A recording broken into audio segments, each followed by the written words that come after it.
यमुना के किनारे धर्मस्थान नामक एक नगर था। उस नगर में गणाधिप नाम का राजा राज करता था। उसी में केशव नाम का एक ब्राह्मण भी रहता था। ब्राह्मण यमुना के तट पर जप तप किया करता था। उसकी एक पुत्री थी जिसका नाम मालती था। वो बड़ी रूपवती थी। जब वो ब्याह के योग्य हुई तो उसके माता पिता और भाई को चिंता हुई। संयोग से एक दिन जब ब्राह्मण अपने किसी यजमान की बारात में गया था और भाई पढ़ने गया था, तभी उनके घर में एक ब्राह्मण का लड़का आया। लड़की की मां ने उसके रूप और गुणों को देखकर उससे कहा कि मैं तुमसे अपनी लड़की का ब्याह करूंगी। होनहार की बात की उधर ब्राह्मण पिता को भी एक दूसरा लड़का मिल गया और उसने उस लड़के को भी यही वचन दे दिया। उधर ब्राह्मण का लड़का जहां पढ़ने गया था, वहां वो एक लड़के से यही वादा कराया। कुछ समय बाद बाप बेटे घर में इकट्ठे हुए तो देखते क्या है कि वहां एक तीसरा लड़का और मौजूद है।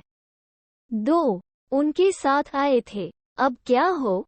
ब्राह्मण, उसका लड़का और ब्राह्मणी बड़े सोच में पड़े। दैवयोग से हुआ क्या कि लड़की को सांप ने काट लिया और वह मर गई। उसके बाप भाई और तीनों लड़कों ने बड़ी भाग दौड़ की। जहर झाड़ने वालों को बुलाया, पर कोई नतीजा न निकला। सब अपनी अपनी करके चले गए। दुखी होकर वे उस लड़की को शमशान में ले गए और क्रियाकर्म कराए। तीनों लड़कों में से एक ने तो उसकी हड्डियां चुन ली और फकीर बनकर जंगल में चला गया। दूसरे ने राख की गठरी बांधी और वहीं झोपड़ी डालकर रहने लगा। तीसरा योगी होकर देश देश घूमने लगा। एक दिन की बात है, वो तीसरा लड़का घूमते घामते किसी नगर में पहुंचा और एक ब्राह्मणी के घर भोजन करने बैठा। जैसे ही उस घर की ब्राह्मणी भोजन परोसने आई कि उसके छोटे लड़के ने उसका आंचल पकड़ लिया। ब्राह्मणी से अपना आंचल छुड़ता नहीं था। ब्राह्मणी को बड़ा गुस्सा आया। उसने अपने लड़के को झिड़का, मारा पीटा, फिर भी वह न माना तो ब्राह्मणी ने उसे उठाकर जलते चूल्हे में पटक दिया। लड़का जलकर राख हो गया। ब्राह्मण बिना भोजन किए ही उठ खड़ा हुआ। घरवालों ने बहुतेरा कहा, पर वो भोजन करने के लिए राजी न हुआ। उसने कहा, जिस घर में ऐसी राक्षसी हो, उसमें मैं भोजन नहीं कर सकता। इतना सुनकर वो आदमी भीतर गया और संजीवनी विद्या की पोथी लाकर एक मंत्र पढ़ा। जलकर राख हो चुका लड़का फिर से जीवित हो गया।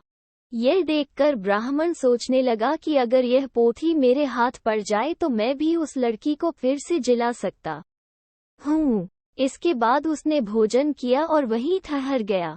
जब रात को सब खा पीकर सो गए तो वो ब्राह्मण चुपचाप वह पोथी लेकर चल दिया जिस स्थान पर उस लड़की को जलाया गया था।